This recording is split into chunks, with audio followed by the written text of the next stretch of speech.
हालो मित्रों, अमे पहुंची गया है चित्तौड़गढ़ एटले के मीराबाईना ससराने त्यां अहींया पहोंच्या हैं। मीराबाईनुं ससरानुं गाम छे अने जो है ने अहींया मूर्ति बधी खंडित ज होय छे, अहींया आखी मूर्ति न होय एवुं छे। सरस मजानुं मंदिर। अमे पूरा फેમિલી साथे अमे बधाय आव्या हई, एटले के अमे बधा 8 जणा आव्या छीए अने 5 छोकरा है बधा है।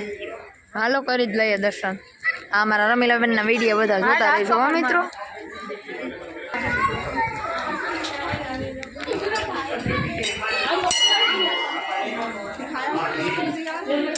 मीराबाई हमारी गया नहीं गया है मीराबाई नो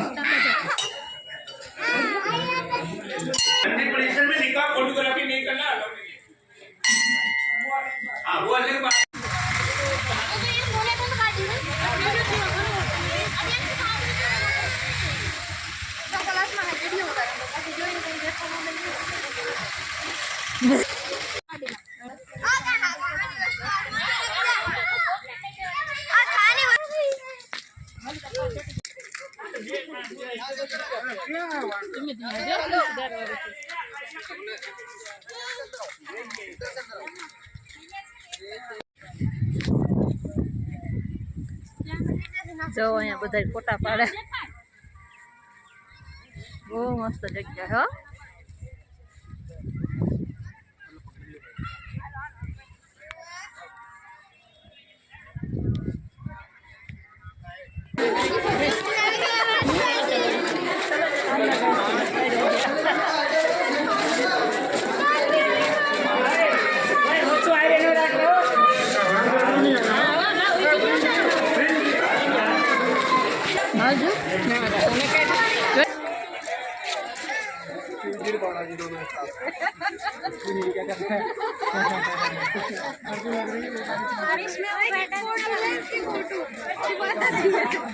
हो जाएगी। चल ना होश दिख रहा है आपको? बंदे बैठा दो। वो बंदे अरे वो उसको दे बंदे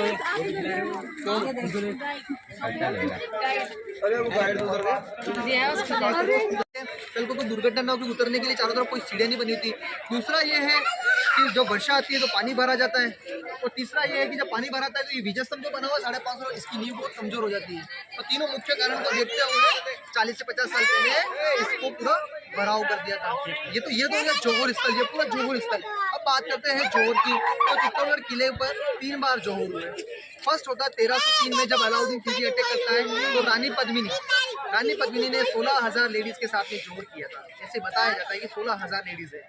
तो दूसरा जौहर होता है 1533 में जब गुजरात के बहादुर शाह अटैक करते हैं तो राजमाता कर्णावती जो महाराणा प्रताप की दादी माँ थी, राजमाता कर्णावती ने 13,000 लेडीज के साथ में यहाँ पर जौहर किया था। और तीसरा होता है 1567 में जब अकबर इस किले पे आक्रमण करता है तो उस समय यहाँ के राजा थे उदय सिंह जी, लेकिन उदय सिंह जी के 2 कमांडर थे सेनापति जयमल और फत्ता। तो जयमल फत्ता ने उदय सिंह जी को यहाँ से हटाकर उनको तो उदयपुर शिफ्ट कर दिया। जयमल फत्ता इसी किले के ऊपर गए, लेकिन अकबर की सेना से जयमल फत्ता भी फाइट करते करते वो भी वीरगति को प्राप्त होते हैं। और फत्ता सिंह चुंडावत की जो वाइफ थी पत्नी फूल कंवर जी, तो तीसरा जौहर फूल कंवर जी ने 7,000 लेडीज के साथ यहाँ पर जौहर किया। 16,000, 13,000 और 7,000 लेडीज, ये हो गया पूरा जौहर स्थल। और मैंने बताया जौहर के बारे में। अब बात करते हैं जौहर की। देखो एक प्रक्रिया होती है जिसे हम साका कहते हैं। साका में 2 चीजें होती है, तो केसरिया होता है और एक जौहर होता है। केसरिया तो उसे कहते हैं जब राजपूत राजा मरने पे उतर जाते हैं मातृभूमि की रक्षा के लिए, तो उसे कहता है साका और केसरिया। और जौहर उसे कहते हैं जब राजपूत राजा वीरांगनाओं को लगता है कि उनके पति पूर्ववंशी नहीं रह पाएंगे तो अपनी आन मान शान स्वाभिमान बचाने के लिए अपने आप को जिंदा अग्नि में समर्पित कर दिया करती थी। तो जौहर के लिए सर एक प्रोसेस होता था। रानियां जब जौहर के लिए आती थी तो सामने वो गेट देख रहे हो ना, उसे हम कहते हैं उत्तरी जौहर द्वार, जो लेडीजों का आना जाना है। और उधर ये पुरुष द्वार है। रानियां जब जौहर के लिए अपने साथ में गंगा जल, चंदन की लकड़ियां, नारियल, घी, तेल, कपूर सब अपने साथ में होता था। चंदन की लकड़ियां उसके अंदर डाली जाती थी, फिर घी, तेल, कपूर डालकर यहाँ अग्नि लगाई जाती थी। अग्नि लगाने के बाद ये जो आप मंदिर देख रहे हो, इस मंदिर के आगे एक तालाब बना हुआ है जो उस जमाने का रानियों का नहाने का स्नान कर हुआ करता था। तो सारी रानियां रीति रिवाज के साथ वहाँ जाकर नहा धोकर भगवान शिव जी की पूजा पाठ करती थी, क्योंकि जैसे मैंने बताया ना पूरा शमशान घाट है ये, और शमशान घाट भगवान शिव जी की सबसे पवित्र जगह मानी जाती है। इसलिए इसके अंदर छोटे बड़े मंदिर सब भगवान शिव के। तो भगवान शिव जी की पूजा पाठ करने के बाद यहाँ आने के बाद ये जो आप देख रहे हो ना, ये खंडर मंदिर, ये भगवान शिव जी का हुआ करता था। यहाँ पर भगवान शिव जी की पूजा पाठ करते थे। और यहाँ पर इसके बाद में एक लिंग नाते जी और जय भवानी का नारा लगाते हुए सारी रानी अपने आप को सीधे यहाँ से अग्नि में जंप करवा देती थी। चाहती तो रानी जल में डूब के मर सकती है, पॉइजन करके, जहर खा के भी मर सकती है। पानी को क्या है कि बहुत पवित्र माना जाता है। ताकि मरने के बाद जलने के बाद उनका राख भी किसी को न मिले। तो 3 बार यहाँ पर जोहर हुए, 1303 में, 1535 में और 1567 में। पहला जो रानी पद्मिनी ने किया, दूसरा राजमाता कर्णावती ने किया, तीसरा फूल कंवर जी ने किया। ठीक है, वो पुरुष द्वार है। ये शमशान घाट है, 2 टाइप का शमशान घाट है। बड़ों का शमशान घाट, ये खजूर का पेड़ देख रहे हो, उसके पीछे की साइड में जो रेलिंग लगा हुआ है ना, उनका दाह संस्कार किया जाता है। और मेरी बात सुनिए, इन्होंने क्या वो महाराणा प्रताप की वाइफ थी। अब सुनिएगा मेरी बात, ये जो आप मंदिर देख रहे हो ना तीसरा, ये मेरी बात सुनिएगा, ये विश्व के अंदर 2 जगह मंदिर बना हुआ है। सॉरी, भारत के अंदर 2 जगह मंदिर बना हुआ है। एक तो महाराष्ट्र में भी है, अजंता एलोरा में है, दूसरा यहाँ पर भी है, और नेपाल काठमांडू में भी है। एक कहानी आपने सुनी होगी, कहाँ राजा भोज कहाँ गंगू तेली, सुना है ना। तो ये मंदिर 1000 साल पुराना माना जाता है, 11वीं सेंचुरी का है। मध्य प्रदेश के जो राजा थे ना, परमार वंश के शासक, धार जिले के राजा भोज, वो एक कुछ समय के लिए इस किले पर आए थे। तो उन्होंने 1000 साल पहले इस मंदिर को बनाया था। और ये मंदिर GOD, God, G for generator, O for operator, D for destroyer मिलेंगे। आप इतने मंदिर एक साथ कहीं देखने को नहीं मिलेंगे। ये मंदिर ब्रह्मा विष्णु महेश का है। 11वीं सेंचुरी में इसको बनाया गया था राजा भोज जी के द्वारा। 1303 में अलाउद्दीन खिलजी ने जब हमला किया था किले के ऊपर, लगभग पूरे किले को डैमेज कर दिया था। तो ये मंदिर भी डैमेज हो गया था। फिर 1428 में महाराणा कुंभा के जो फादर थे महाराणा मोकल जी इस मंदिर को वापस से रिपेयर करवाया। अंदर जो मूर्ति आप देखोगे ना, मूर्ति बहुत ही अद्भुत मूर्ति है। मूर्ति एक पूरे स्टोन के ऊपर बना हुआ है। 9 फीट स्टोन का हाइट है, 7 से 8 फीट उनकी चौड़ाई है। और एक ही स्टोन पे 3 फेसेस है, ब्रह्मा विष्णु महेश। आइए बाकी की जानकारी अंदर से लेंगे।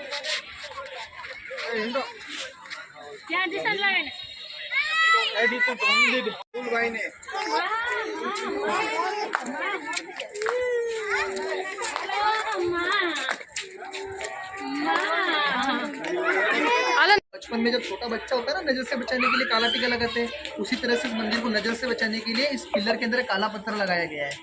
देख रहे हो, ये वाला ब्रह्मा विष्णु महेश जी को यानी भगवान शिव के तीनों रूपों में मंदिर समर्पित किया गया है। तो इसकी बनावट कुछ इसी प्रकार है। देखो फर्स्ट में ब्रह्मदेव लोटस व्हीकल होता है, आप देखोगे ना नीचे वाला नींव एक उल्टे कमल के फूल के ऊपर बनाया गया है। देख रहे हो, कमल के फूल की आकृति बनी हुई है। और दूसरे पार्ट में भगवान विष्णु जी के अपन वो मानते ना व्हीकल, तो पूरी आत्मा शांति से बचाने के लिए दूसरे पार्ट में ईगल रूप आप देख सकते हैं, ड्रैगन। और तीसरे पार्ट में हाथी घोड़ों के सिंबल्स आपको देखने को मिलेंगे। Because elephant for good luck, horse for power, camel for love. हाथी घोड़ों को बहुत शुभ माना जाता है। कोई भी मंदिर में आप देखोगे वेलकम के लिए एलिफेंट आपको जरूर देखने को मिलेगा मंदिर महल के बाद। चौथे पार्ट में अगर यहाँ देखते हैं तो मध्यकालीन में राजा महाराज उस जमाने में कैसा अपना जीवन व्यतीत करते थे। यहाँ देखिए दुश्मनों को इस तरह से कुचला जा रहा है, तीर तलवारें लेकर पूरी सेना युद्ध में जा रही है। सारी जीवन शैली यहाँ पर अलंकृत की गई है। और ये जो आप डिजाइन देख रहे हो ना, आगे बार आपने कभी मारवाड़ क्षेत्र देखा होगा राजस्थान, तो लेडीज या कमर पे सटका बांध ज्वेलरी वगैरह, ये उसका डिजाइन है। और ऊपर की तरफ जो मूर्तियां देख रहे हो, स्वर की देवियां, यक्ष रक्षणी की मूर्तियां हैं। ओके, जूते एक साइड में खोल दो, मेरी बात सुनो, जूते इधर खोल दो, इसी दरवाजे जाओगे और इसी दरवाजे से वापस आना। उस दरवाजे से मत निकलना है, इस दरवाजे से वापस आना।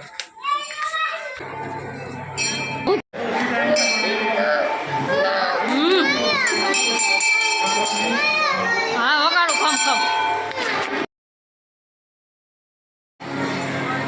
ढूंढ वाल जब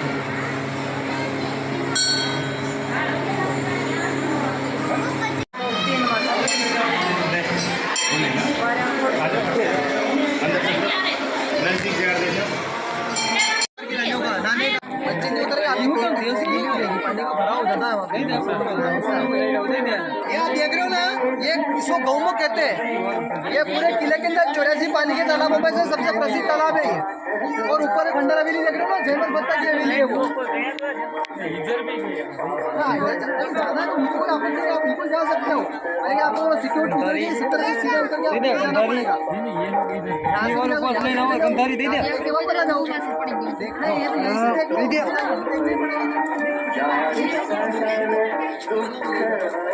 जब नीचे भी जाओगे ना, हमारे सीन नजर आए, जाके वहाँ पे खड़े से सब कुछ अलग सिस्टम है। वहाँ पे देख के वापस इधर आ जाएंगे। मोटा भाई अभी डेंजर से मत करो, हमारे साले दे सकती है। मुझे इसलिए देख हो गया था, रिस्क लो, क्यों रिस्क लो आप, रिस्क लो, आपकी इच्छा हमारे जा सकते हैं।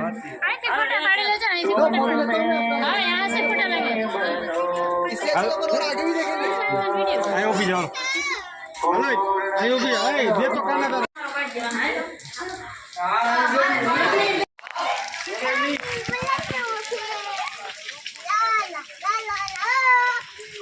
मेरा भाई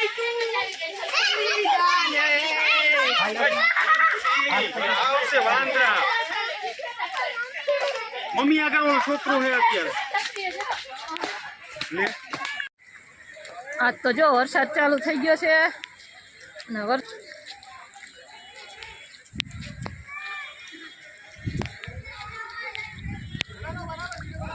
જો બધા ઠેકીને જાય.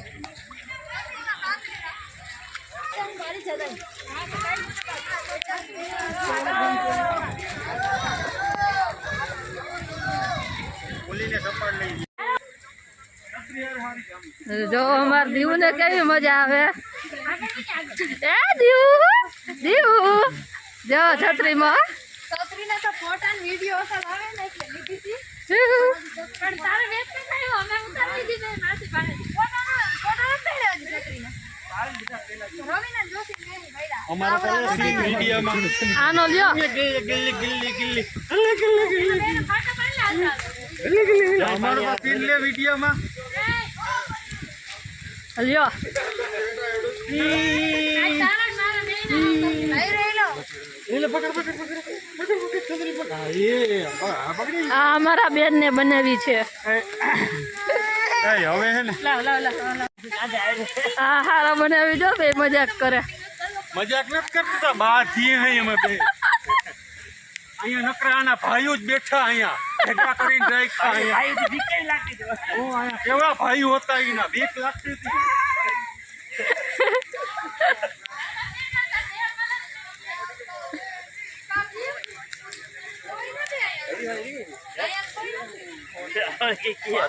टिकट का विश्व की जो सबसे खूबसूरत रानी थी रानी पद्मिनी, ये उनका महल है.